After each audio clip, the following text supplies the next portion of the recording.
nurturing every mind so that the whole world feels a sense of connection, so that the whole world somehow senses they are not alone but are infinitely connected to an abundant source of light and love.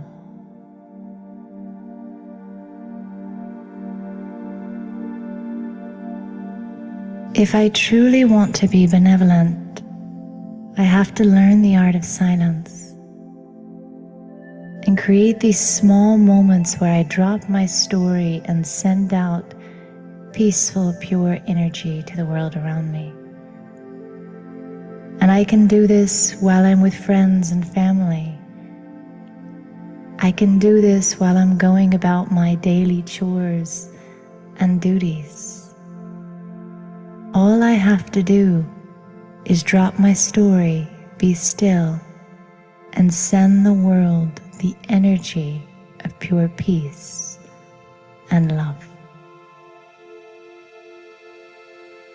This practice can do wonders.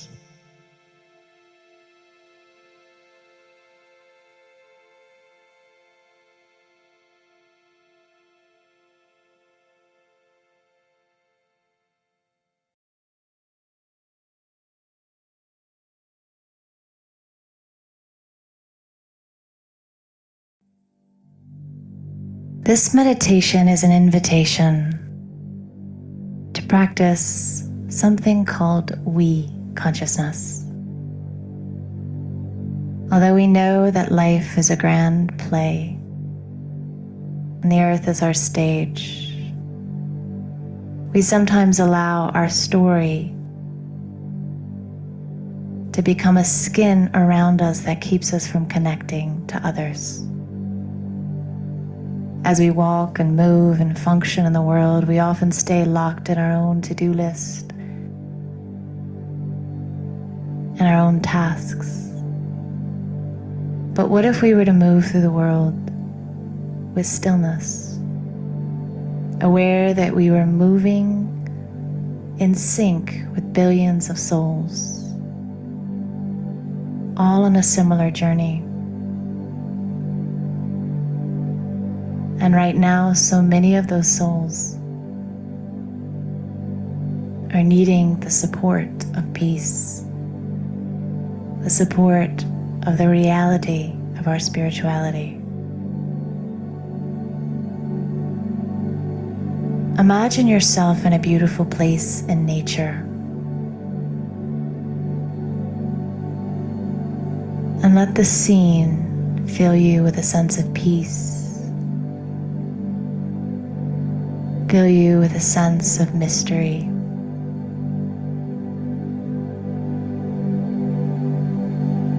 Allow your breath to become slow and deep, and every time you exhale, let it take you deeper into stillness.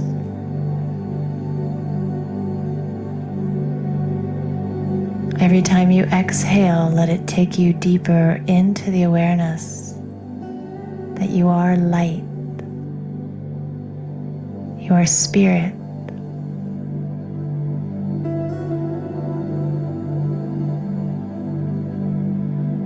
Consciously allowing your breath to move slowly in and out. And as you go deeper and deeper into your own light and stillness, allow yourself to take in the big picture. Think of how right now you are sitting in the universe, moving through space and time with billions of souls.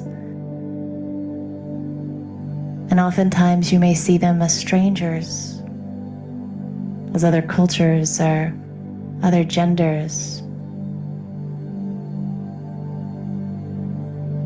But can you see something deeper in them right now?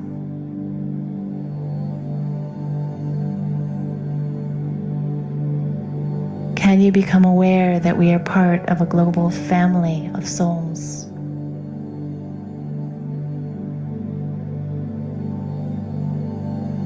And as you sit in silence, let yourself connect to all of those souls. Let yourself breathe in and out with all of those souls. Recognizing how every thought you think colors not just your mind, but the whole universe and the heart of every living being.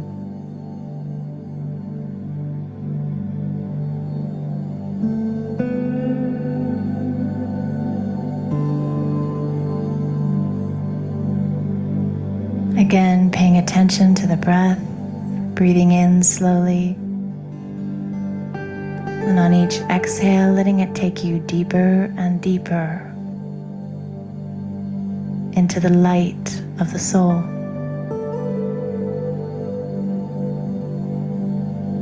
Into that place where you can feel that you are immersed in a field of divine love. A field of divine, radiant energy.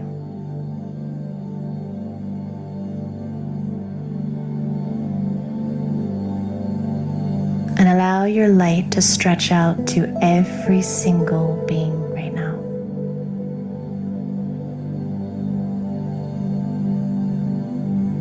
Sharing whatever vibration you would like to share with every single being.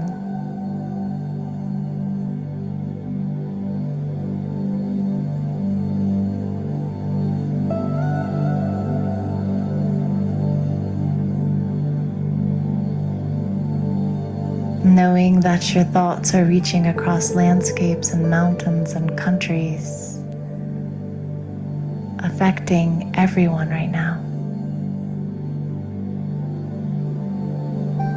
Knowing right now that there are countless souls who need the awareness of your attention, who need the awareness of your heart.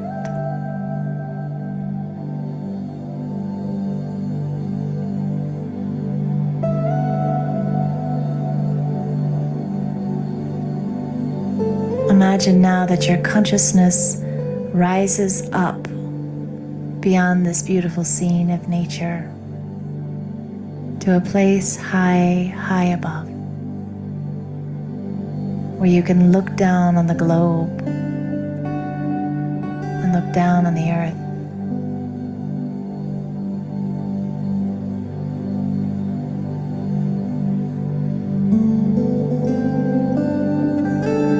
And ask yourself, who are we to each other?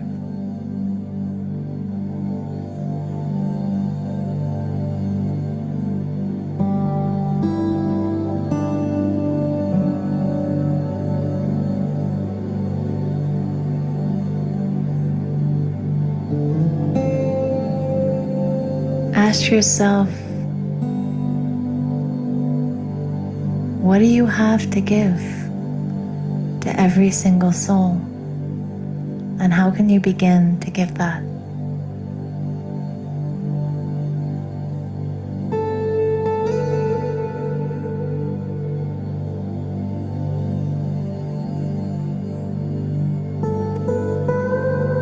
It's possible for us to move moment to moment, even in our daily life, in a way that takes in the whole. It's possible for us to let go of our individual story and drive and walk and function with the awareness that we are connected.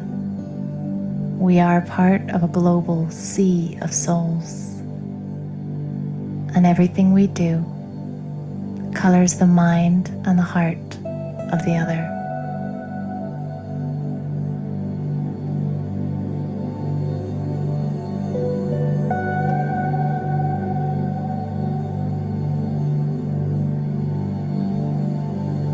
Allow yourself now to return to your daily world. to the stage of your daily stories. But invite yourself to return in a new way. As you walk today, as you talk, as you move about and do the things of your daily life, can you move in the awareness of the consciousness of we?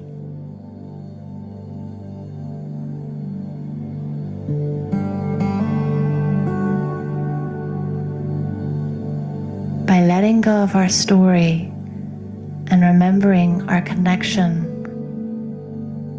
and sacred reality as a global family, we can create a sense of belonging, care, sensitivity, and connection. And that is what all of us want more than anything.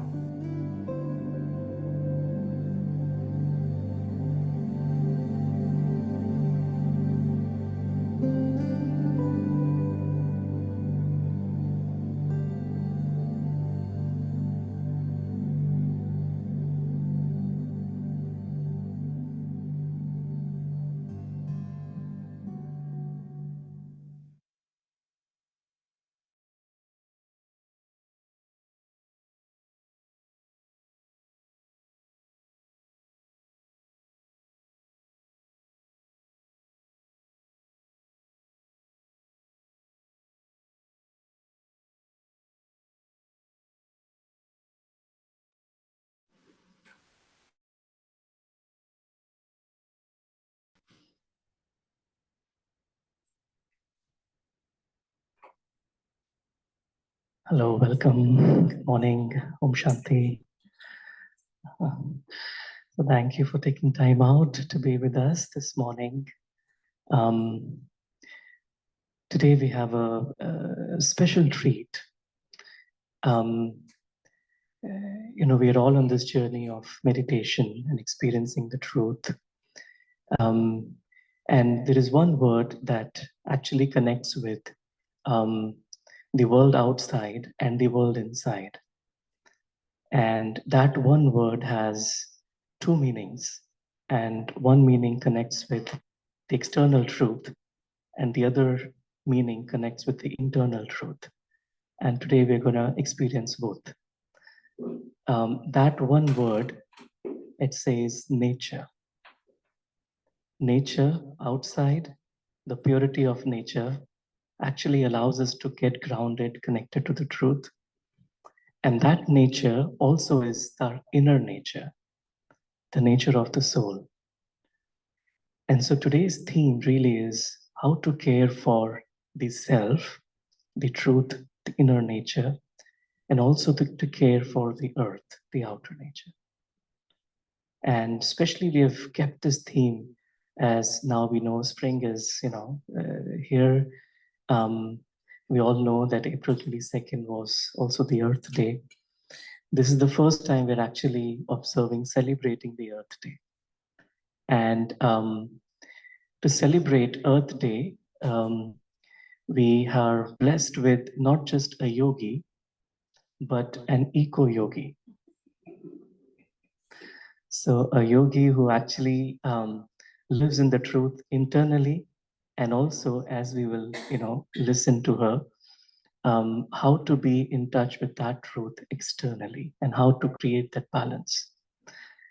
So this eco-yogi, we can also call her like a green angel or a blue angel. And she has flown all the way from Denmark to be with us here today. Sister Sonja has been on this journey of meditation for the last 40 years. I was just born at that time, I think. And she's the main instrument to lead our meditation centers in Denmark. She's been instrumental in prison service in the prisons.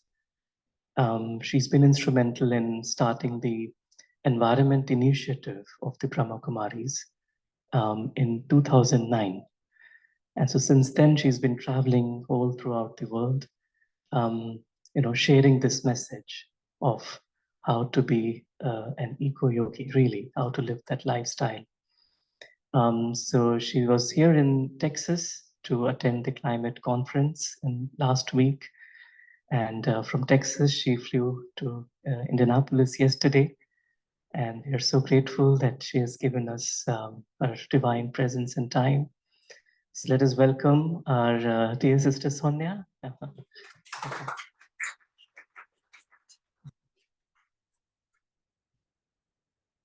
Come.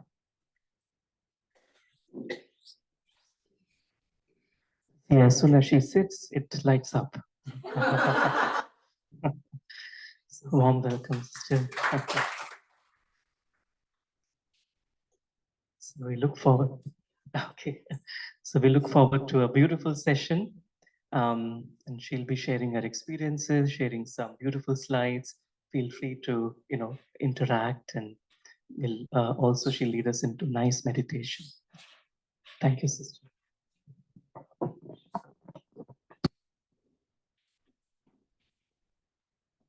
Good morning. Like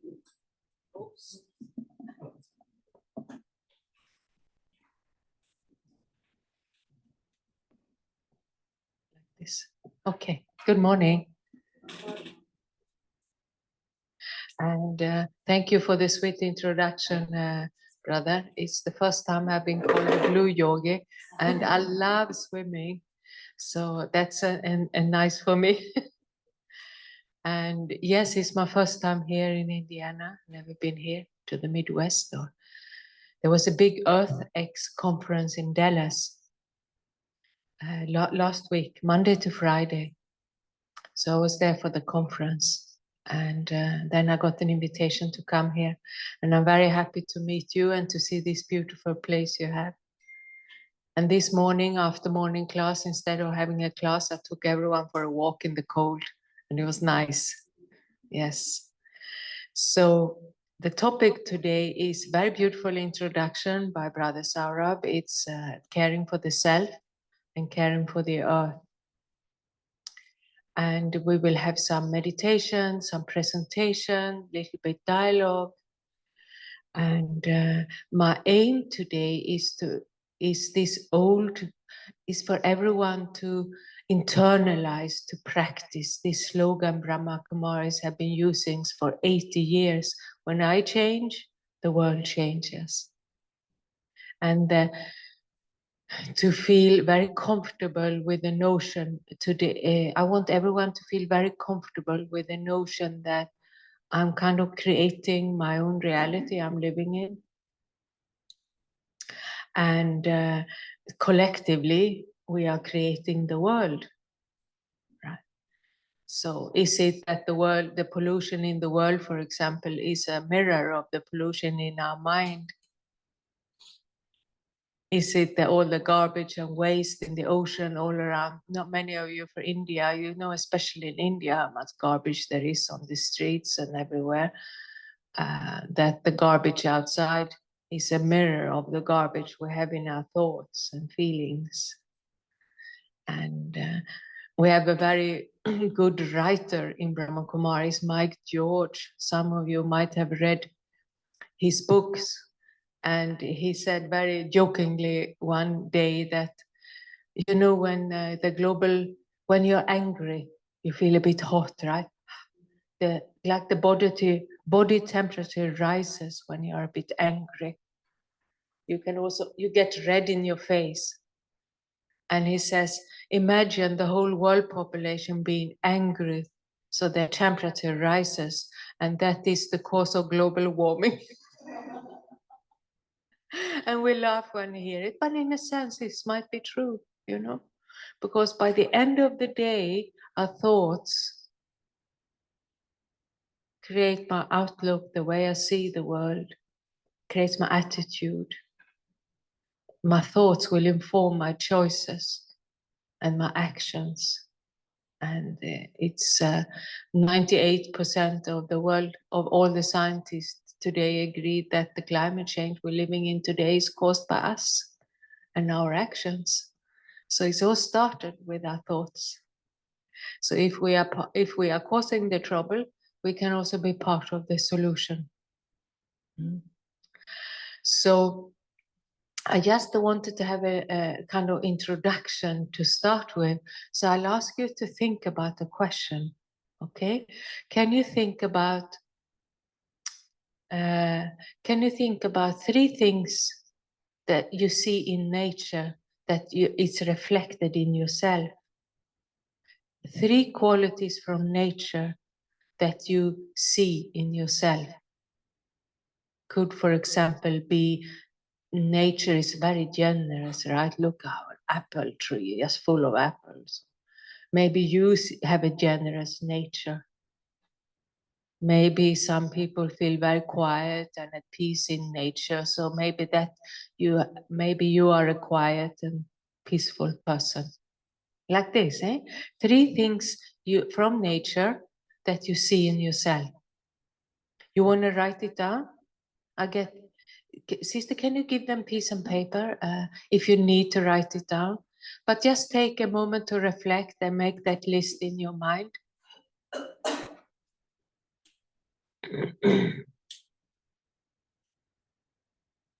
Or you can write in your phone if you like.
You think of 3 things from nature that you can see in yourself. 3 qualities of nature that you see in yourself. I know you write it down. Oh.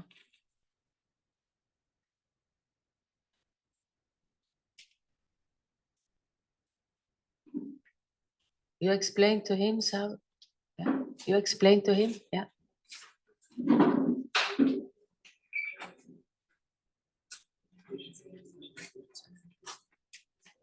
Tejas, will you explain to the new sister? Okay, yeah.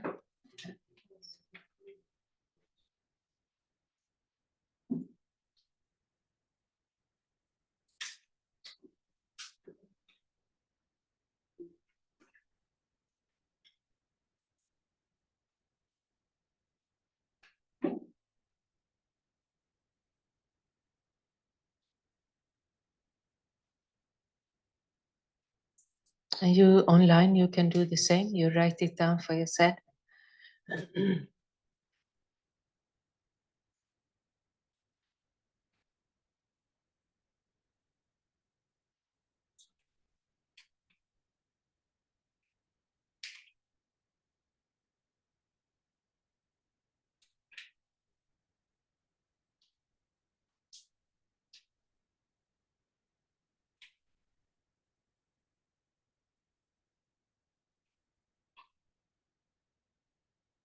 You ready? Yeah.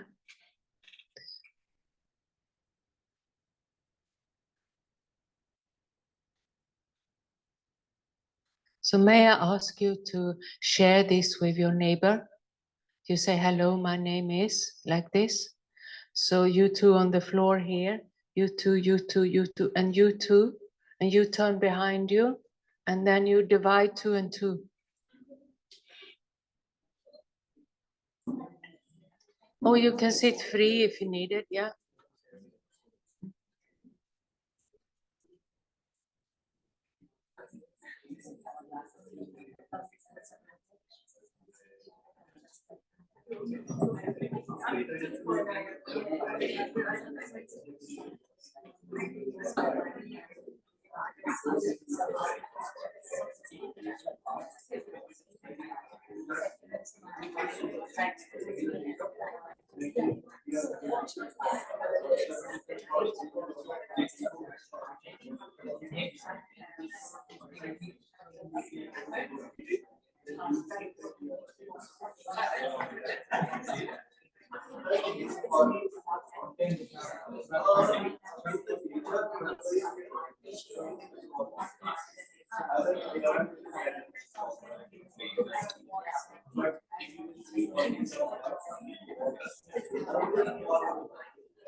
Have you shared?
Okay. All right. Nice sound, eh?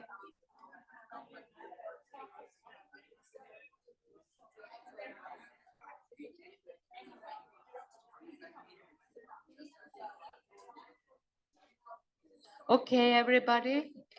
Yes, time to finish. Can we close the traffic control? Yeah.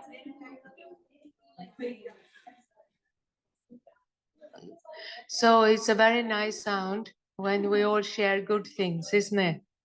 So maybe we just have a few examples. Just few people want to share their 3 qualities. Just 2, 3 people. Yes. The things that I don't know whether I have anything common with it, but this is what probably I want to be or want to have. Okay. One is sky. Sky. S-K-Y. S-T. Sky. Sorry. Yeah. The sky. Sky fascinates me. What is it about the sky that fascinates you? Because it's without a beginning, without an end. It's unlimited. And also it's so high I can't even touch it. So you have maybe you like being unlimited in your personality. And also somebody who is kind of, like Yeah.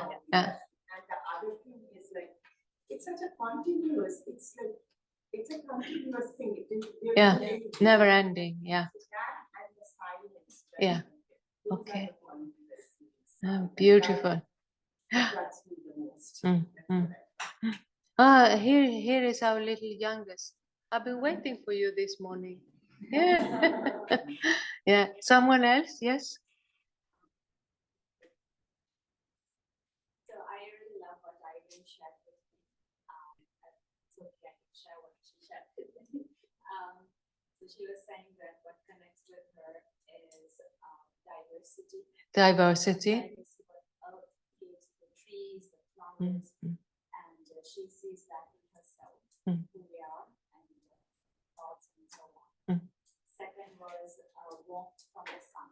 Warmth from the sun. And that's resonating how caring and empathetic with other people, with human beings. The third one is depth, like how deep the ocean is. There's so much Depth, how deep the ocean is, yeah. Similarly, we have so much to learn. Our mind, there's so much we still haven't learned of ourselves. And the fourth one is how we are interconnected. Yeah, yeah. We are dependent on nature so much so that we are all interconnected. Yeah. Very nice. Very nice. Yes. So my 3 things are breathing, heartbeat, and body function. Okay. So when I say breathing, so when we see that these plants are not life, and we water them, and they breathe, and the same is our body. If we don't feed our body, don't do anything, and our body. So we get that from nature. That nature can do that. We should feed our body do that. And the other is heartbeat. Heartbeat means we see that again animals and plants, they have heartbeat, and our heartbeat stop at some point. So we are like a, kind of nobody, dead body. So we, again, I would say like that we get from the nature, and we say to our body. So heartbeat is very important, and we do, wake up in the morning. Okay, thank you. Yes, heartbeat, we are alive. We have that in common. And next one? Next one is the body function. So body function is that, like, that the universe is working like a functioning. Sun is coming. Yeah. And we know sun is coming. Yeah. Same in our body. Yeah. We wake up in the morning. Yes. So we do feed our body, do meditation, and we have passion. We do a lot of stuff like Yeah. Thank you. Thank you. So someone has any personal qualities? Yeah. I would like to share unconditional love. Unconditional love. Okay. Second one is healing. And the third one is helping. Yeah. Okay, beautiful. Unconditional love, healing, and being happy. And I'm sure if I heard all your stories, now I'll finish, it will be so many qualities. So actually what we are discussing is this picture, isn't it? That the mind and the earth is forever connected. And it's actually, I love this picture because this is what we're going to talk about today. And I hear the word being interconnected is coming up. And we are so much connected. You talked about breathing. And just think about it. We breathe the same air as everybody else on this earth, right? So we are connected through breath. And we drink the same water, all of us living beings on the earth. Somehow is recycled. So we are all connected through the water. And we eat the food grown in the same earth. And now with globalization, it's getting transported across the world. So we eat the same food as everybody else on this earth. So we are so much connected. So as I said, the topic today is that we want to care for the self and see how we can care for the earth. Or maybe for some of you, it's starting the opposite way. I start caring for the earth and I learn from nature how to look after myself. Right? You talked about healing. When you go to nature, there is a healing atmosphere. You feel quiet, you have a quiet time. And maybe I can learn from nature how to keep a balanced, healing life. Right? Yes. So if it, and here we're actually celebrating Earth Day. And did you know when Earth Day started and where? 86 is earlier, and you know where? No, it's here. It was in the 70s. And it was in Wisconsin, in the US. So US is initiator of Earth Day for more than 50 years ago. And it became a big, I think millions and millions went on the street that day. And it had been some oil catastrophes and nature catastrophes in the US prior to this. And in the 70s, people hadn't started to talk about climate change yet. Right? The first book that warned the global community that if we continue to live our lives as we do now, we'll have serious problems in the future, that came in 1962. And it was a woman called Rachel Carson. And she wrote the book, Silent Spring. Can you imagine a spring where you don't hear any birds or any bees? It's difficult, right? So it's happening because all the insects are actually dying and the birds too. So we're not far from a silent spring. And but now it is 50, 60 years later, and we're still having the same problem. So in Brahma Kumaris, we started an environment initiative in 2009. And it was a big climate change conference coming to Copenhagen. So we formed a team called the Green Team, and how to link our spirituality, our meditation with climate change and with the environment. And these 10 ways to change the world, you don't need to read them here because I will go through them one by one. And then it's asking you, are you a change maker? A bridge builder, a caregiver, a creator, a dreamer, an initiator, a meditator, a motivator, a peacemaker, strategist, visionary. Who are you? But we come to such a state of the world that the earth need all help needed. So even though you're an activist or you're sit and meditate, either you are good in creativity or you're a strategist, all minds, all thoughts, all actions are needed. So when I started this, I didn't really know how to link meditation with the climate change. You know, it doesn't really in the beginning make sense, does it? But as you start thinking about it, it really makes a big of sense, because when I'm peaceful, I take the right decision. I'm close to my true self, and I understand what I need, and I'm able to live a more sustainable life. And sustainability actually is the same how a mother looks after her child, or how a gardener looks after his garden. And these are all long-term things. You know, if you become a mother, you're a mother for lifetime, isn't it? Or a father. You can say when the kids are 18, they are adults, but in reality, you're a parent for lifetime. And so it's the same with sustainability. It requires always long-term thinking to be able to see the consequences of what we do. Long-term thinking. And meditation plays a big role there. So as a Brahma Kumaris Environment Initiative, we participate in climate change conferences every year. Now there are so many conferences. And this time, the next climate change conference will be in Brazil, in Amazonas. And in 2017, the climate change conference was in Bonn in Germany.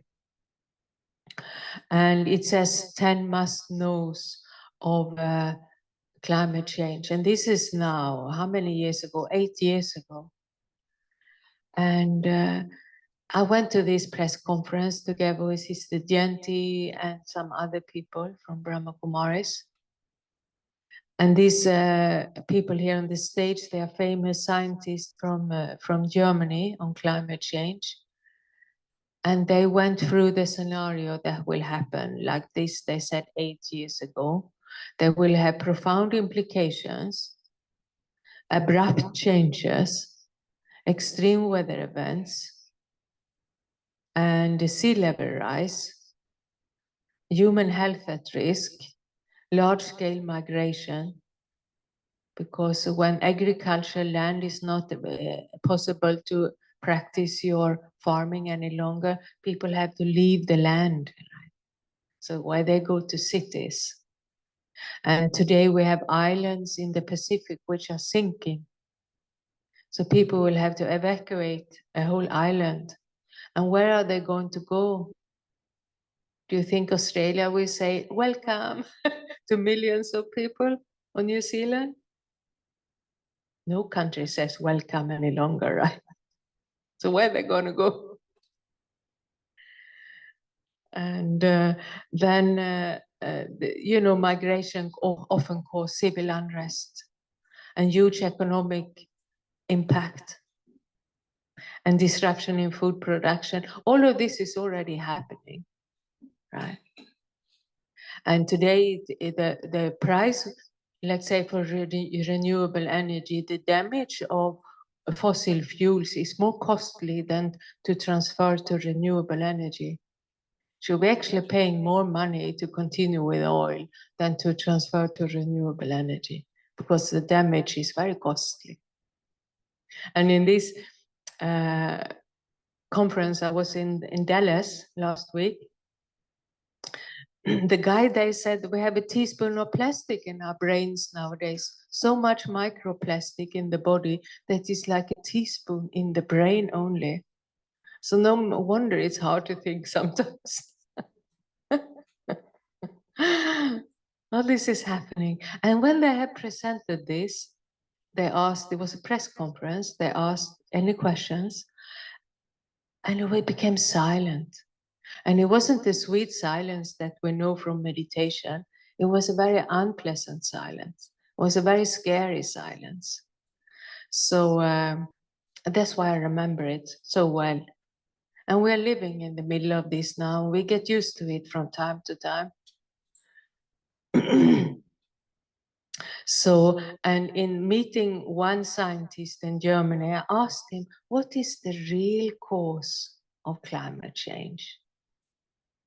And he said, we need a relationship with nature. We lost the relationship. And I'm grown up in the Swedish forest, so I used to play outside all day. But now, as shared yesterday, one of my earliest memories was just walking in the forest, a 5-6-year-old, and not feeling afraid, but just feeling totally connected to the world around you, to the sky, to the trees, to the grass. It's like one with the universe. It's a spiritual experience. And they call it being interconnected. When I was little, I didn't know the names for it, and I don't need it. But this is what maybe we are missing sometimes. And there is an old Native American tradition. And do you think this is true for you? If there were no animals on the planet, the human beings would feel very lonely. Do you think that's true for you?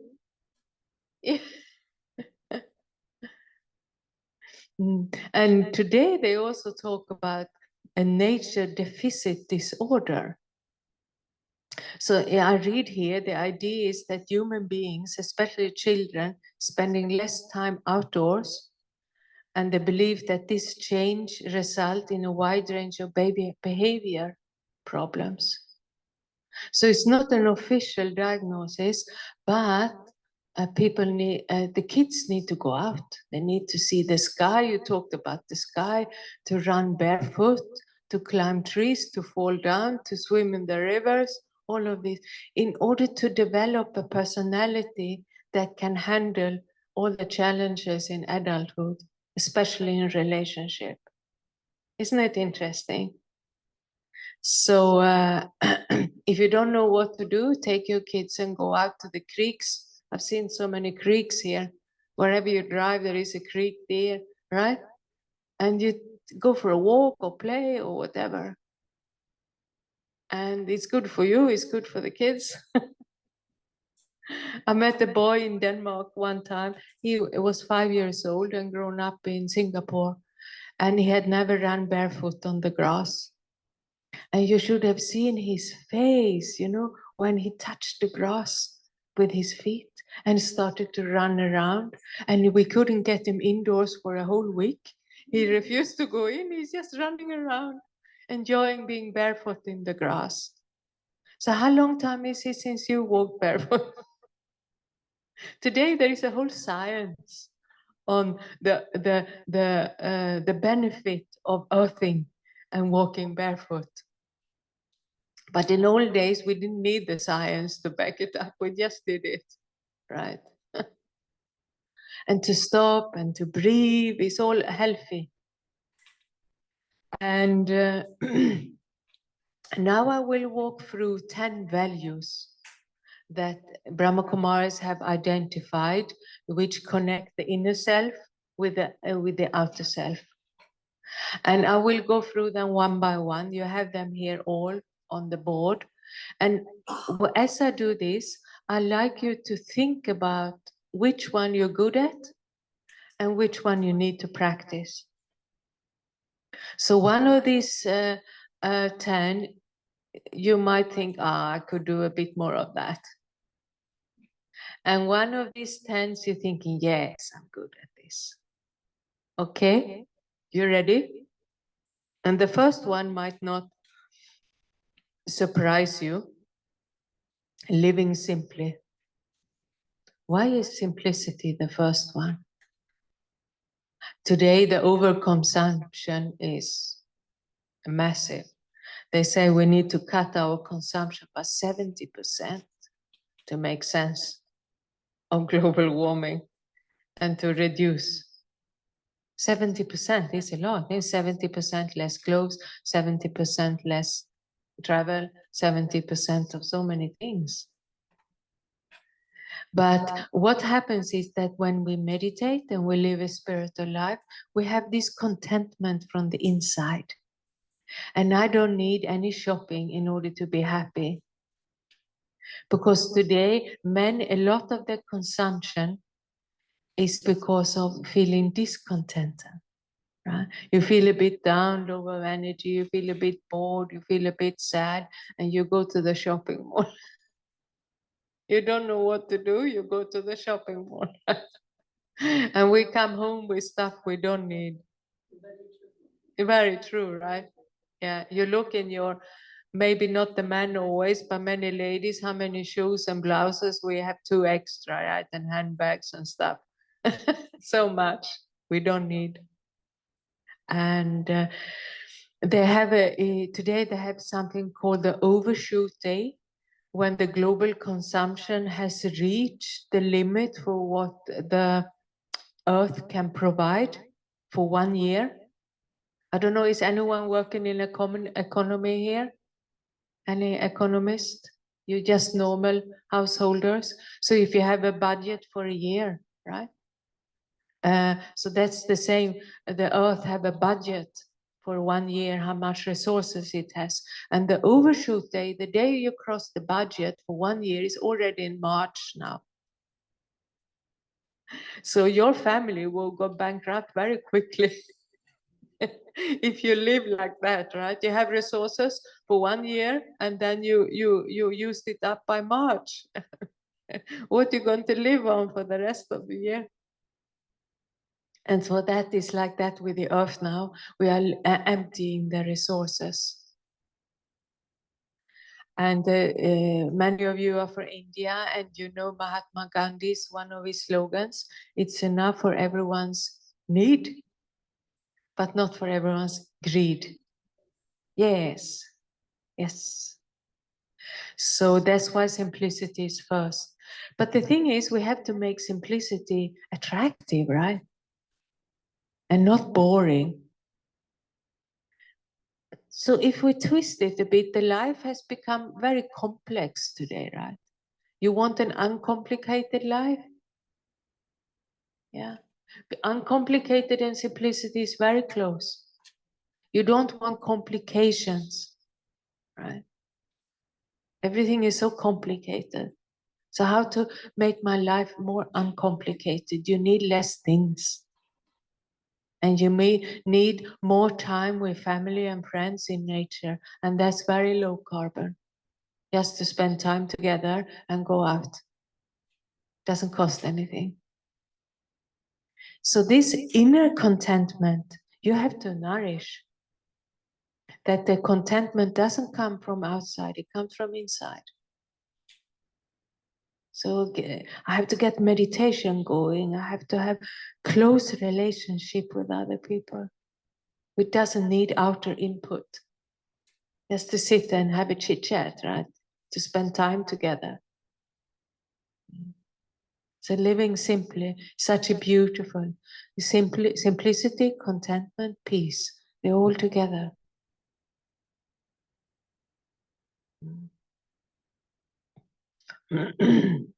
And being unlimited. This is for you, who this guy, our sky lady here. So what does unlimited actually mean? So there are many ways of interpreting unlimited, but one could be that in order to survive and move forward in today's situation, I need to think out of the box. So, you know, if you use the sign, there is a saying, right? I think it's Einstein, is it? That if you use the same mindset that you created the problem with, you will not find the solution. So if I use the same mindset I've created this situation with, I will continue, right? So I need a new mindset, I need new solutions, I need to think out of the box. And the other thing is also that you know that we take more care of our close family than we do of the global family. So if I consider all living beings my family, that's an unlimited attitude, isn't it? Then I will take care of the all living beings in one way or another. So to kind of expand my consciousness.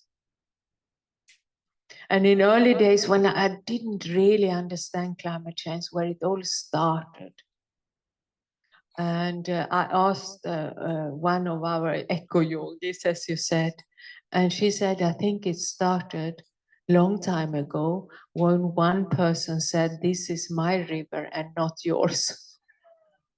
Right? This is why climate change started.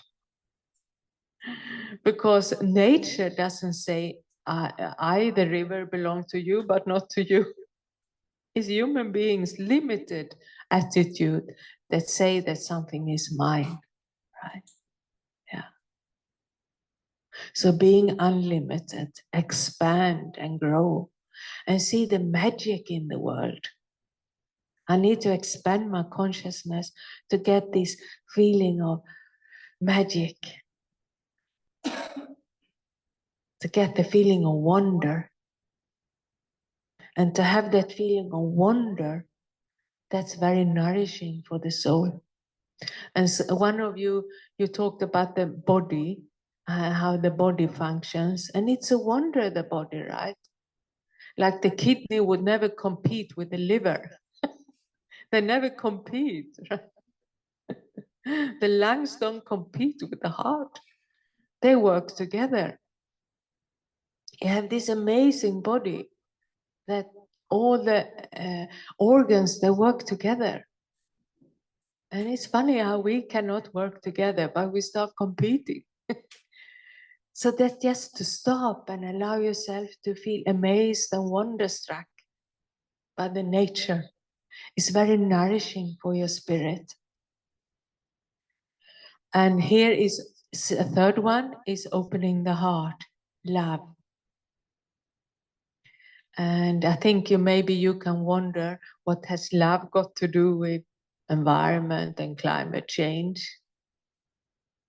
But in a way you can say love has something to do with everything, isn't it? Yeah. So if my nature of care and compassion is only for other human beings, it's not very deep. My care and compassion is a way of life. And I don't distinguish. I care for you, but not for you. Nature doesn't do that, right? The flower doesn't say I show my beauty to you, but not to you. The one person coming opens, another person coming closes. No, it's not like that. It makes no distinction. It's a way of being. So my love is a way of being. So I can feel love for a chair or a table, or, I look after everything because that's the way I am.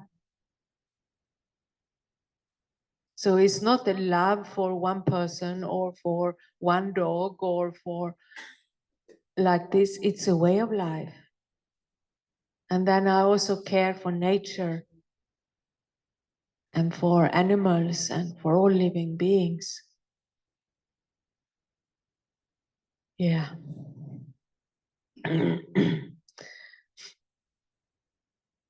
What's the opposite of love and care? Opposite. Hate. What else? Sorry? Just apathy. Apathy, yeah, apathy today, yeah. Actually, it's interesting because I've been to so many big international climate conferences now. It's like 80,000 people in the last one, in one convention. And many activists used to be very angry.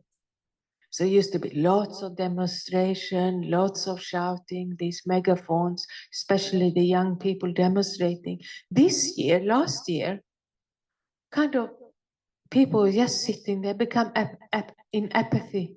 They're giving up, even fighting. Yeah. So it's like they're just sitting there, not doing anything, feeling a bit depressed, not knowing what to do. So that's true.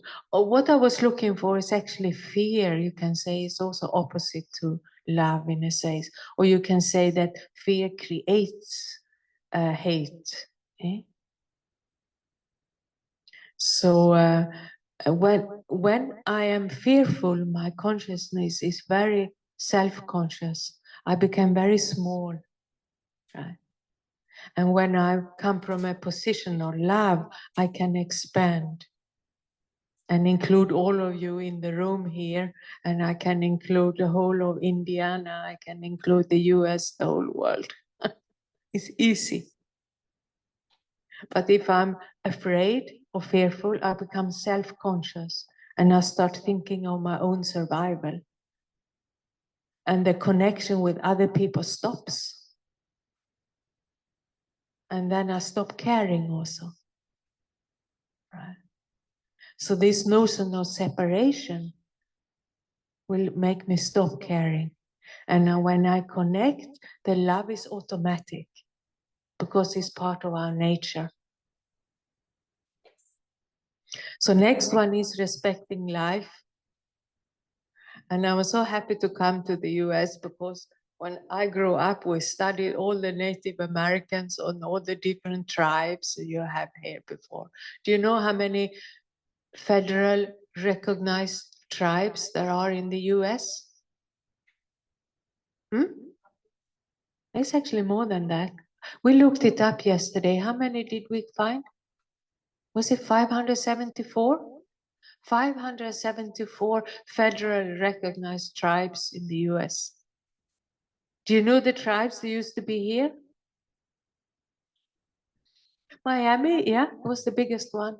Yeah, yeah. I've asked so many, and I also asked in Dallas, and they don't know. They don't know. But the Native Americans, they have this fantastic respect for nature because they were dependent on it, right? They live in pact with nature. And it's like they would never cut too many trees that would cause imbalance. So you cut only what is possible to regrow. Nowadays, they're given a very fancy word for that. It's called regeneration. So, and if they were to shoot a buffalo or an animal in their attitude, they will ask for permission beforehand. Right?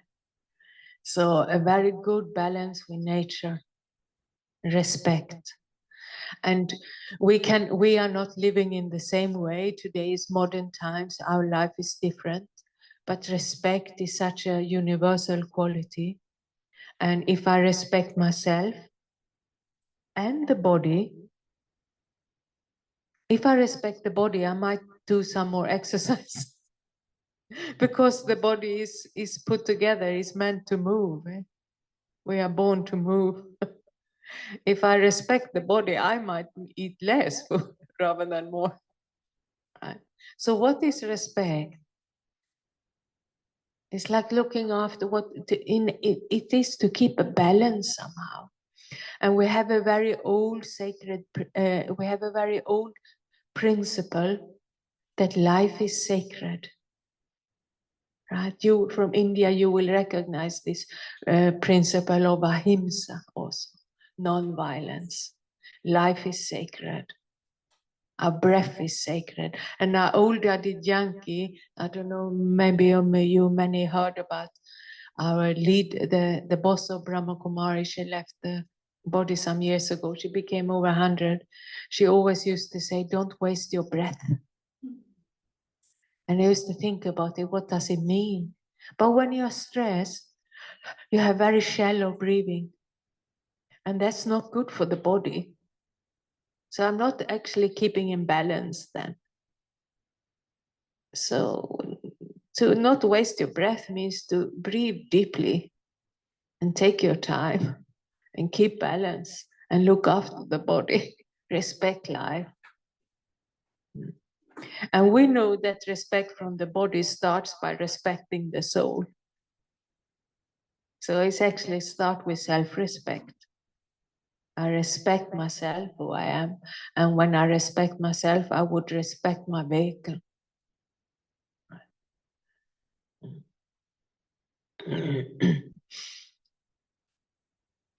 So let's see what we have next. Being positive. Yes. what has positivity here? Positivity is like, we need to keep going, not to give up. You said apathy, to keep positive, to keep going, to keep the spirit high. But I have a friend in Greece, and he started with a waste collection in different categories, recycling, long time before the municipality provided him with different collection points. So he used to sort kitchen waste, plastic, paper, cardboard, metal, glass in different boxes at home, and he had to drive to take them to a collection point at that time. But he was very enthusiastic about it, and he felt very good. You know, we have a feel-good factor when we do the right thing. You know this factor? When you do the right thing, you know, even though it costs a bit effort. But then he said, Sonja, you know, when I'm in a bad mood, I don't care. I put everything in one bin. And I thought it was such a good example, right? When we are in a bad mood, when we are negative, we don't care that much. Doesn't matter. He says, we think it doesn't matter. I'm just 1 out of 8 billion. What doesn't really matter where I put my garbage? And then you think in the municipality, they put it all in one landfill anyways. It doesn't really matter. And so this is why I have to keep positive, so I don't get into this trap that it doesn't matter. Because everything matters. Even though you're just one person out of 8.2 billion, I think we are now. And you have 100,000 thoughts per day. Even one thought matters. Because either you will invest in the old world, in the unjust, polluted, dirty world, or you will invest your thought in creation of a harmonious, beautiful, sustainable earth for everybody. And it's like when you spend your money, you can think a dollar here or there doesn't really matter. But by the end of the day, it matters. Every time you buy something, a dollar will go to sustain some ecological good companies, or it goes to pollute the world. And the power of the consumer is enormous, right? If you decide not to buy anything, the market will follow. So in Denmark, for example, it's like here, maybe they use a lot of milk. Denmark is famous for milk. It's a adored country. Danish milk, Danish butter, Danish cookies, milk everywhere. But suddenly the consumers wanted oat milk. And within maybe half a year, all the shops have oat milk, soya milk, rice milk. And also the cheap brands, like there's cheap supermarkets, oat milk everywhere. Because the consumer wanted it. Because the market will follow the money. So we have power as consumers also to make a change. Next one here is walking the talk. And actually I wanted to take up we all know this, we have to practice what we preach. But actually I wanted to take up the opposite, that it's not possible to practice 100%. And you called me a sustainable eco-yogi, brother, and it's very sweet. But in reality, I can't live 100% sustainable because, and I also flew all the way here to Dallas, you know, so I used my carbon for this year. And some families, some individuals have tried to use only sustainable product, only eco product, but in the end of the day, their life don't function. And they can't live without, so it's not possible. So I think we have to help each other by being honest on how we live and not shame each other on that, right? So I remember when we started our environment initiative, we had to present the project to the senior leadership in Brahma Kumaris. So I was there. And then they were not too happy about it. They said, we are not an environmental organization and we don't want to pretend to be one. So maybe it's not so good idea after all. But then we talked about it and we decided, no, we are a spiritual organization. We will always be a spiritual organization, but we have environmental concern and consideration. And we don't live very sustainable now, but we will start the process. We start where we're at and we move forward, and we can share the process with other organizations.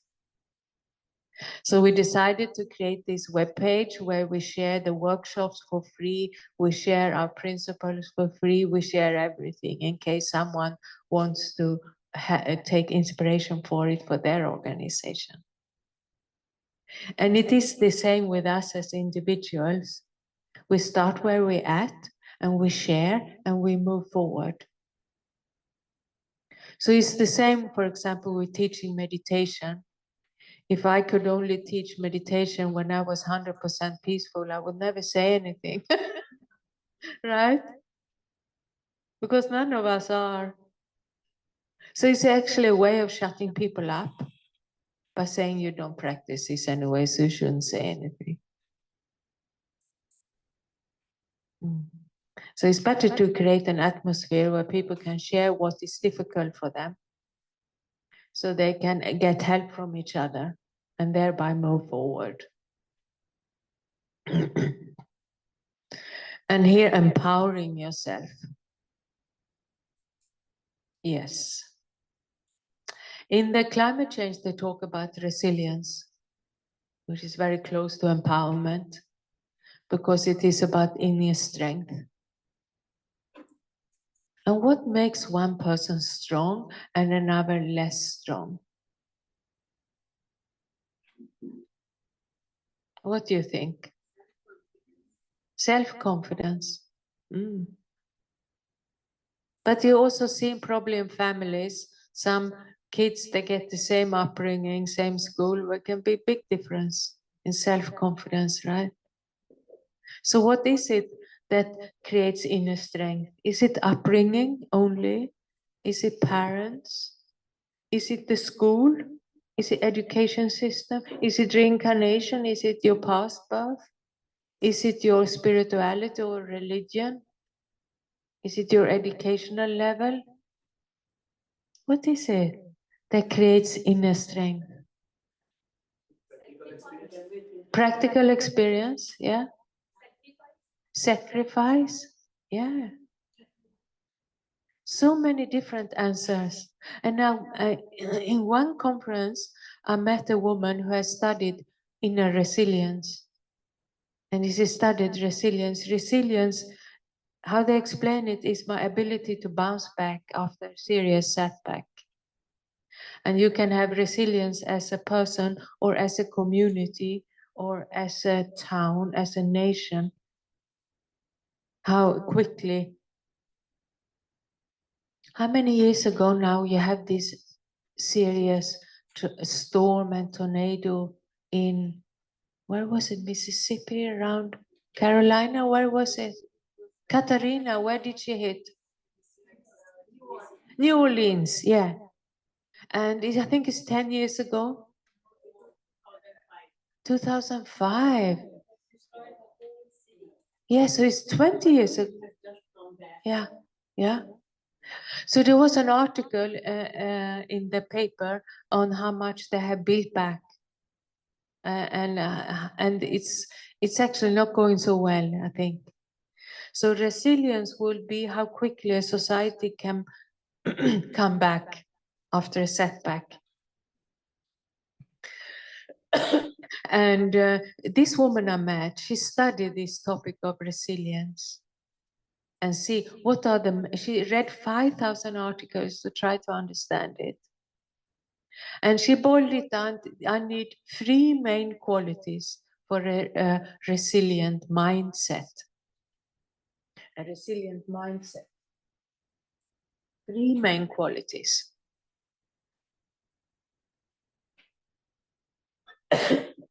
And I'm not sure you can guess what they are, so I will, because I would not have been able to. So I will tell them. The first quality, she realized is I need to face the truth. I need to face reality.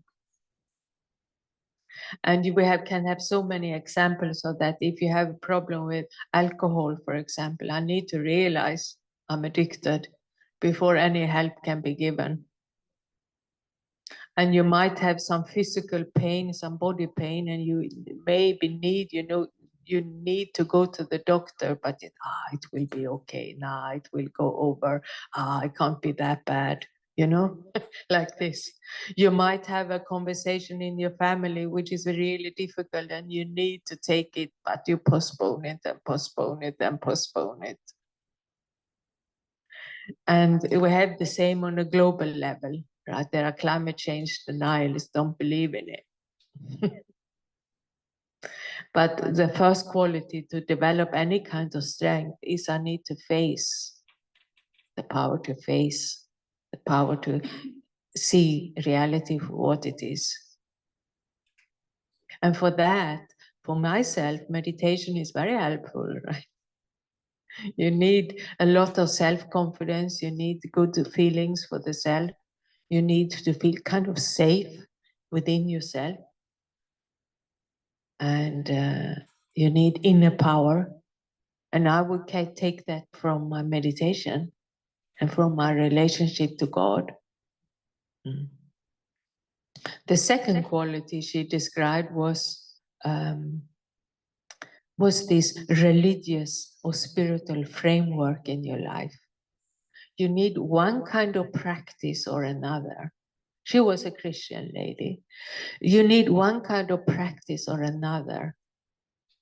And this spiritual religious practice will catch you when you fall. You don't fall so deeply. You fall into your faith, or you fall into your belief system, or you fall into the lap of God, or whatever you believe in. So that needs to be there, because if I don't have that, I'm afraid of taking action in case I fail, because if I fail, it will be a big disaster. But if you're a spiritual or religious person, when I fail, it's not that bad. I just continue because I feel safe in myself. Yeah. And the third quality was actually to have an innovative or creative mindset. When hopelessness and powerlessness comes? It comes when you don't know what to do. When you feel cornered and there are no options. If you do this, that, bad happens. Whatever you do, bad happens. And then you lose hope, or you lose power. And some people go into apathy at that time. But here, for example, we are taught that you can always use the power of mind to send good wishes to a person and soften the situation. You can do yoga, meditation for the world situation. There is always something you can do. And if you can't do it in action, you can do it with your mind. And this innovative, creative mindset, it's very important for inner strength. So that's her take on it. To face the truth, get your spiritual practice working, and creative and innovation. I found that quite interesting for resilience and power. Okay, we have 3 qualities left. Now this is eating well. And eating well doesn't mean eat a lot. It's a good one, right? Eating well, here in the context of climate change, it would mean vegetarian or vegan food. Yeah, actually, as an individual, to become vegetarian, even better vegan, is the best action you can do for the climate. It's better to keep your car or even 2 cars and go vegetarian than it is to keep your cars and keep eating. No, compared to selling your cars and keep eating meat. The meat industry pollutes more than the transport sector. So that's how it is. And if you're not vegetarian or vegan already, then you can consider it to be not for your own sake, but for the sake of the planet. And to be honest, today, you know, I'm grown up on the farm. My dad was a farmer. We had 26 cows. Each cow had a name, and my dad knew the names of all the cows. And I used to collect them from the field and bring them to the cowshed after school every day in the summer. And so we had a relationship with the cows. They had a good life. But nowadays, you know, cow factories, milking factories, they never walk on grass. And they milk them once or twice or 3 times per day. Oh. And they get lots of infections and lots of antibiotics. There's a lot of blood in the milk and a lot of antibiotics. And you know, they are not happy. So all that goes into the milk. And that we're drinking every day. It's actually not the best thing any longer. It might have been at some point. Okay. But no, not really. So I would consider it. So yeah, and eating well also means that if you can cook your own food. Today they say that even serious diseases like cancer can come from too much processed food. So processed food today has become a big problem. Ready-made food. You know, to buy raw vegetables and to cook your own meal with time, with a lot of good thoughts, and serve it and eating together. It's very nourishing, not only for body, but for soul also.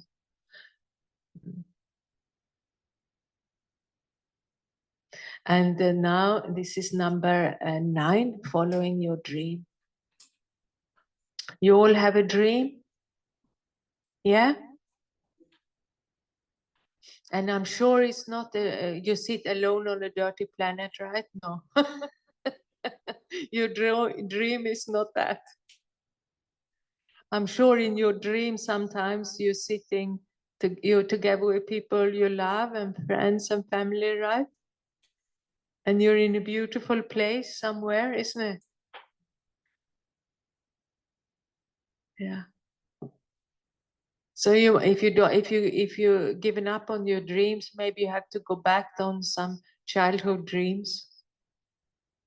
And opposite to following your dream is to become bitter or cynical or disillusioned, which is also easy. But the more detailed your dream is, the more likely you are to achieve it. And the more likely you are to have energy to pursue it.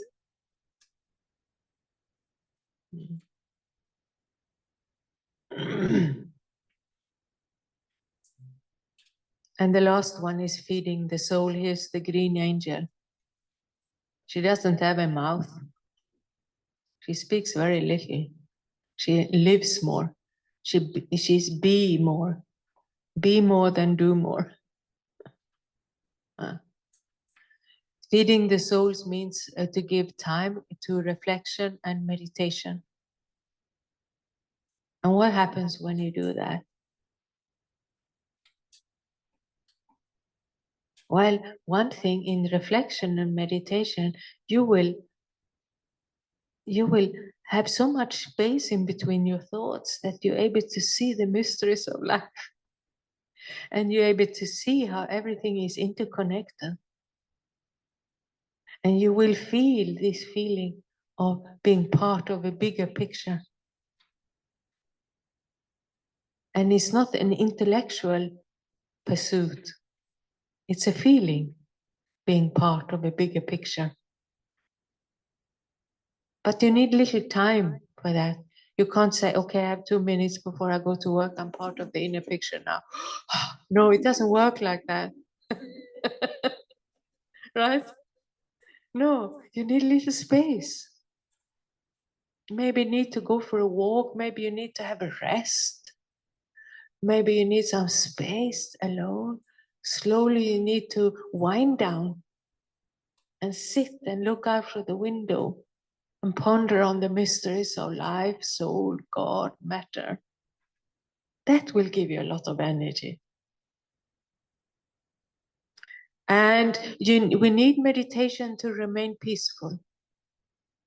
And if you want to become leaders in your own community, the first people will follow peaceful people. That's it. If you're too stressed, people get nervous in your company. And you all know Shivani, right? Yeah, she's a popular speaker from Brahma Kumaris from India. And she was in a big sustainability conference in Delhi now in March. And she said, if you're stressed, forget it. You can't help the world a bit. You have to be peaceful. And imagine nowadays, all the money goes to weapons instead of renewable energy. Right? So if there was no war, we could use all the money to develop good renewable energy so we could save the planet. But no, we are exploding the money in the air. Right? Or on ground. So that was the 10 qualities.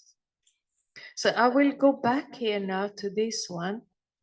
And then I will ask you to write down which one you're good at and which one you need to practice more.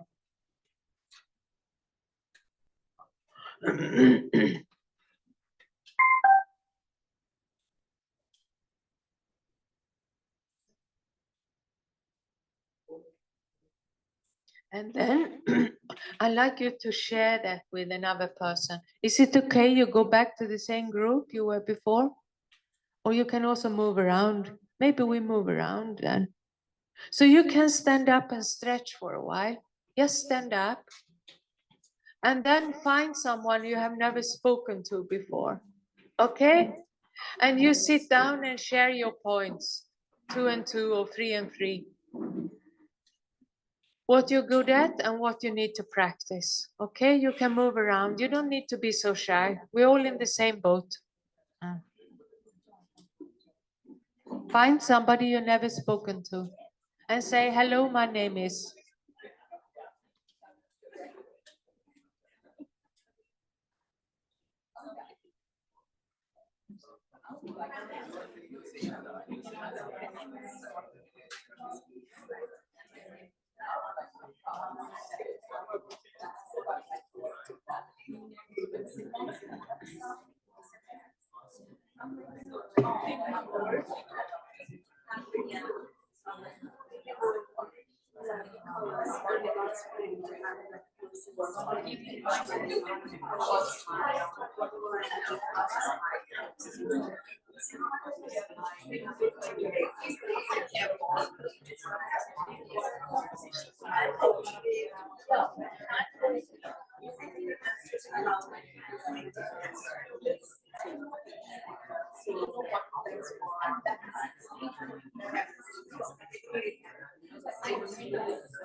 All right, everybody.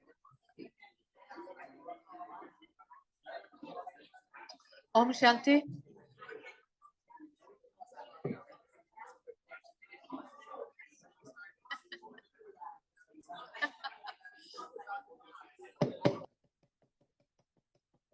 Om Shanti.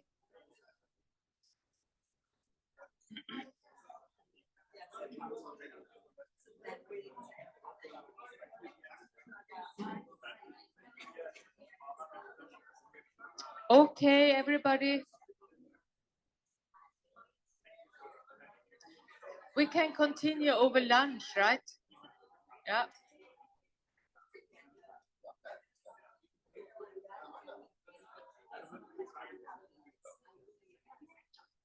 Okay. Om Shanti. Yes. You had a lot to share, right? Wonderful. Wonderful. Can we take a few people who want to share what they're good at? Short. What they're good at and what they want to improve. Just one or two. Maybe on the brother side.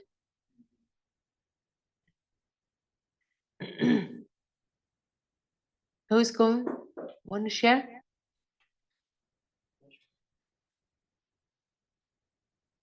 One volunteer. I'll start with what I'm not good at. Yeah. So, following the dreams. Okay. So, I believe there are many inputs to me, one from the society, one from the internet, friends, family, what you need to be, you need to have this much in the bank, you need to acquire this much thing. Yeah. Materialistic consumption and expansion. So, I need to decide what is need, as you said, what I need and what I don't need. To be. Yeah. So he said, following the dream, he wants to practice this one. And the other one, what you good at? I still have to improve on all the things. Yeah. But little bit, I believe I'm okay if something goes bad. I find a way to, I don't give a lot of importance to bad things happen. Yeah. So you're positive personality. Very good. Thank you. And one person on this side who hasn't shared yet? You'd have shared. Someone else? Yes. Younger generation. You have to come up here next to me. Come. She wants to work in the UN with environment when she grows up. We have to encourage people like her. Yeah.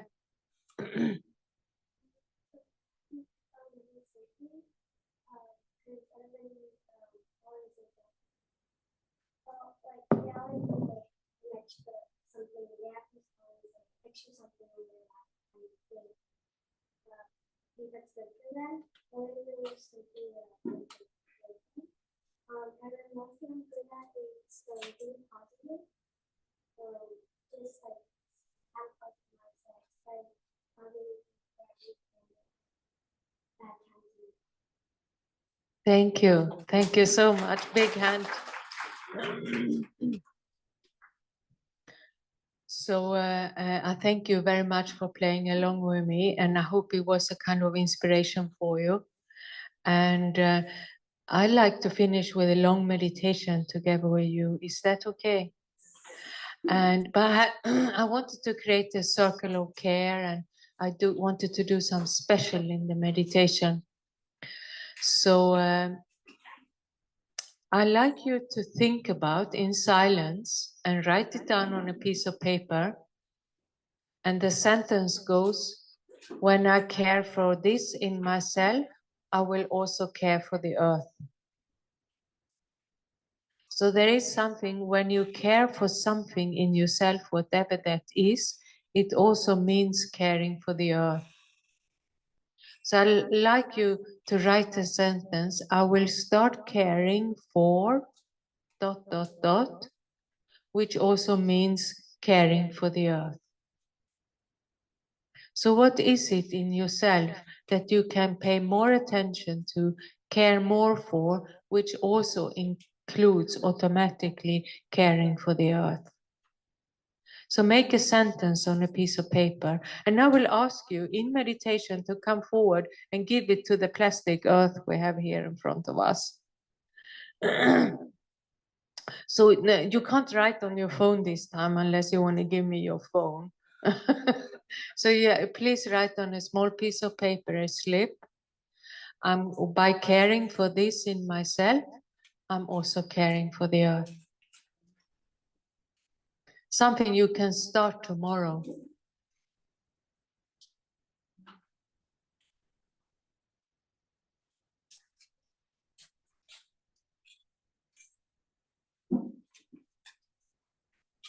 And maybe for the meditation, we can have some music. Yeah.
A bit lower. So in meditation, at some point, I will ask the back row to come forward and put your slip here. Okay, and then I'll ask the middle row and then the front row in free goes. Okay. But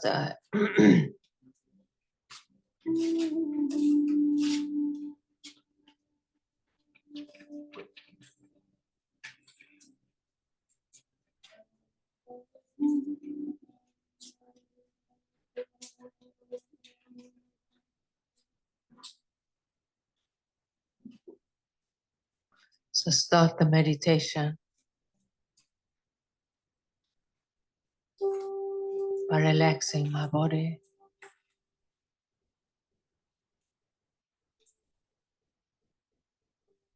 I take a few deep breaths.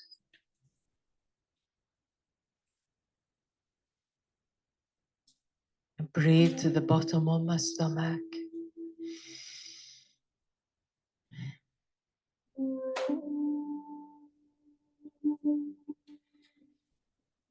Breathe deeply, slowly.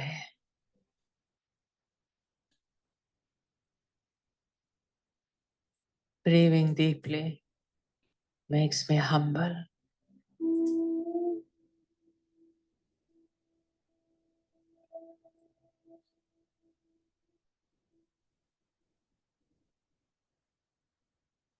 Breathing deeply give me the feeling of being connected to everyone else who is breathing.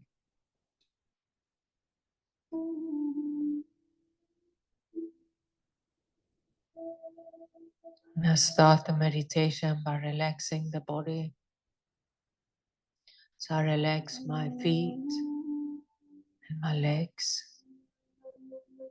make them soft and heavy. And I can feel the connection to the floor, to the ground.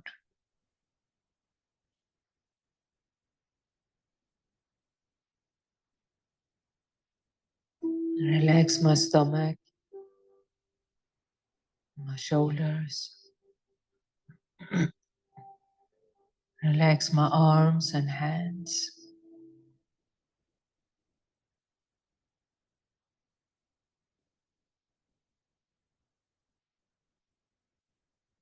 Relax my neck and the muscles in the face, the muscles in the forehead, the muscles in the jaw and around the mouth.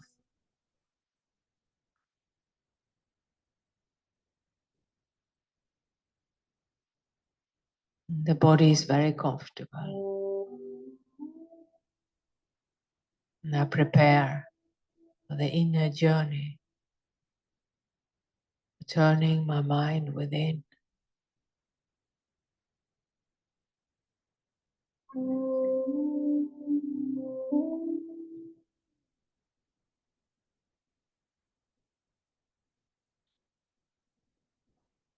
And I know there is much more to me than the body. So I focus my attention on the inner being, the inner being of love.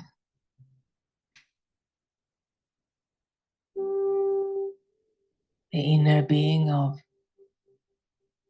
peace. And I see myself as a beautiful point of light behind the forehead. And I stay here in my head, in the light.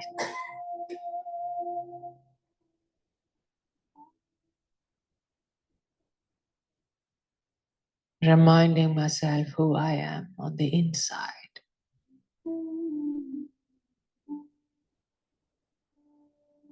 I'm a peaceful being of light. Forever I am.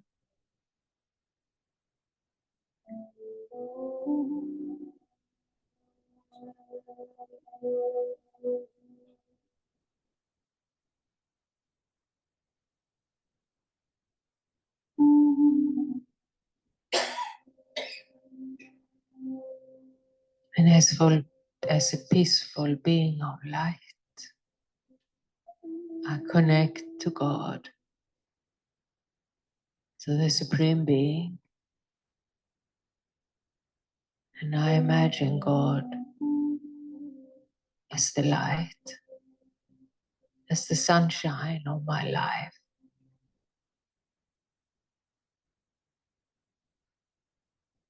And I open my heart and my mind for God's sunlight,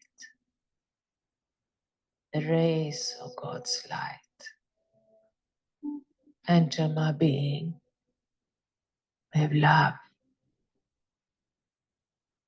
with peace and healing.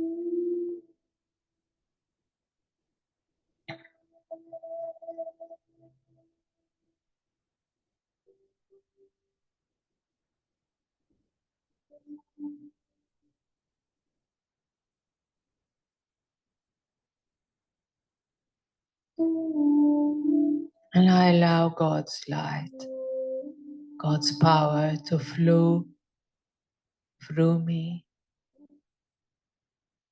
And I become a change maker. I become a healer. So we can put the earth in your hands. You put your hands like this in front of you. And you imagine you have the earth in your hands.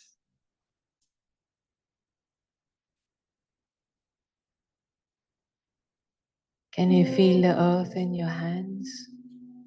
The forest and the mountains, the animals, the ocean, the water, the rivers, the creeks.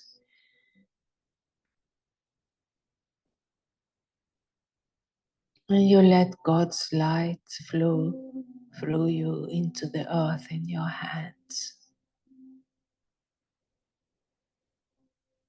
And you remove the pain and the suffering.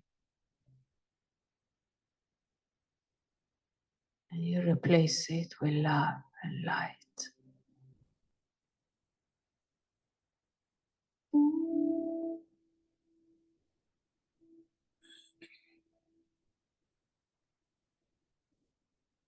I spread my angel wings around the earth.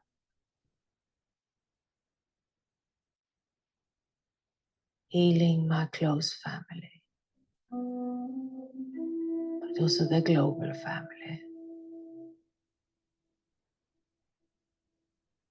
Healing nature and all living beings.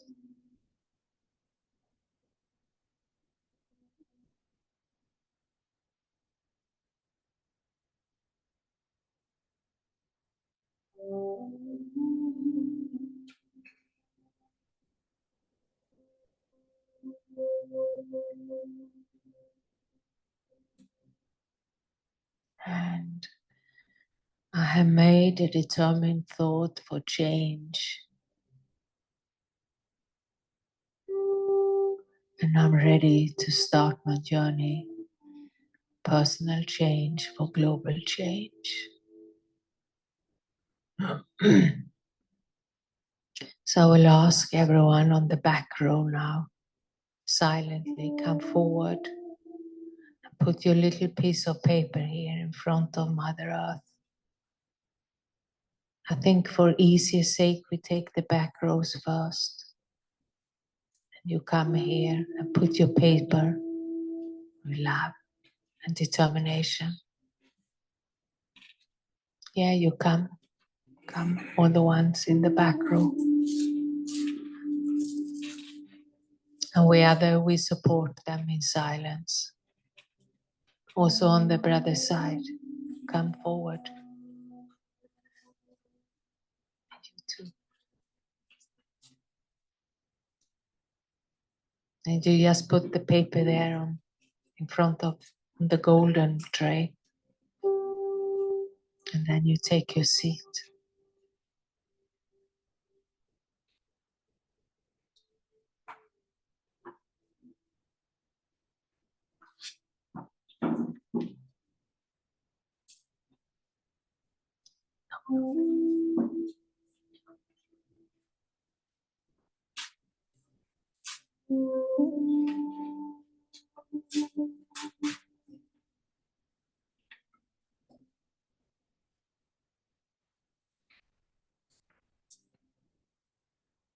And then we take the middle row.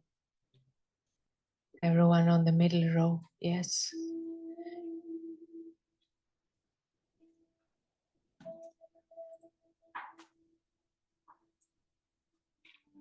We are creating a circle of care, compassion.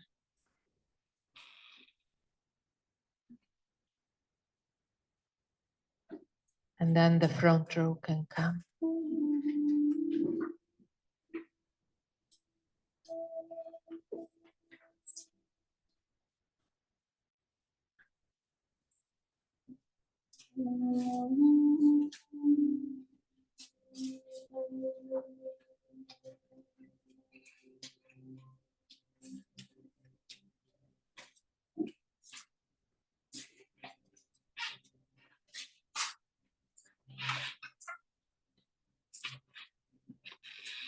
We stay in meditation for a few minutes longer.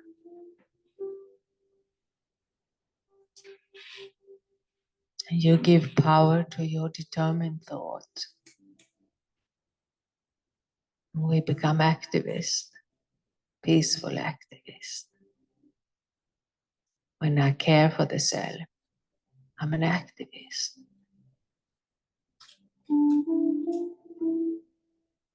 Sankre, we are sitting in a circle in a room of care and love and compassion.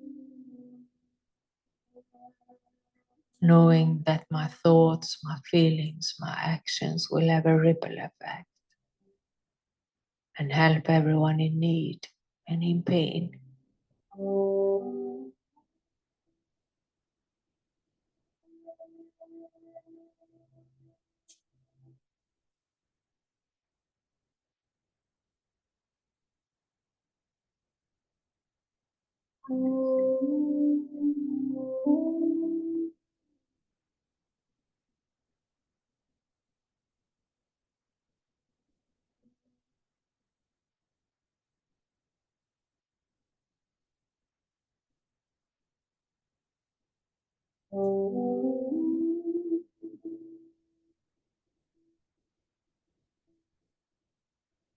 I make sure I keep my connection to the Supreme Soul, the Grandfather, as they call him here in indigenous cultures.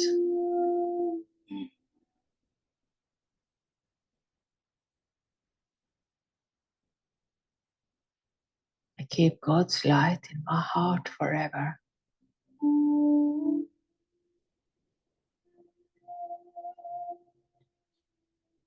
And I slowly return back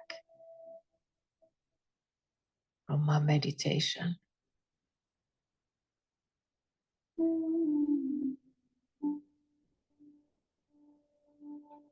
But before we close the meditation, just pay attention to how you're feeling right now. And keep that feeling with you. Put that feeling somewhere where you can find it again.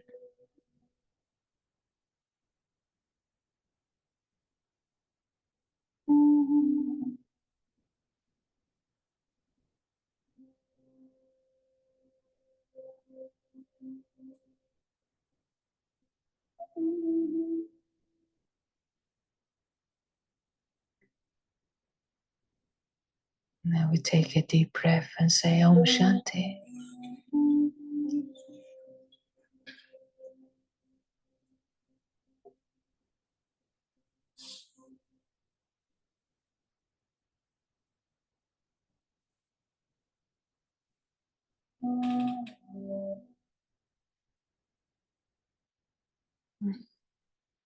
Thank you very much. It was lovely meditation with you. And thanks for playing along and giving to Mother Earth your self-care. And it was lovely meeting you. And I say thank you from my side. Thank you very much for coming. And before you go, I will hand over to Sonja I also have a blessing card for you. And on this is the 10 ways we've gone through are here. But now we will see which one the drama or the destiny is giving to you. And the card you get would be the one you're good at, which you can continue to share and spread. Okay? I have a few leaflets if you're really interested about the Environment Initiative. I don't have many, but all information is on the website. And if you want visual environment meditation, we have a web page called Yogis for Future. And there with visual meditations. And one section is for Healthy Planet with nature. So you can take one of these. I have many of them if you want. They're up here. So yes, how shall I give the blessing cards? Maybe I walk around and you take one. What you want to say thank you, right? So when he is saying thank you, I will give you a card. Okay, thank you. Thank you.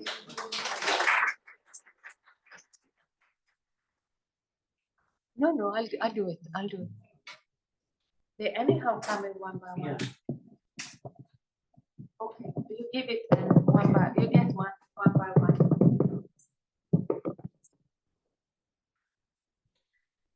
So let us again give a round of applause to Mr. Sonja. There's so many jewels there for us to really imbibe and be more connected to the self and the Mother Earth. So, Sister Sonja, just to celebrate your divine presence and the Earth Day, we have a little cake. Sister, yeah, please get it.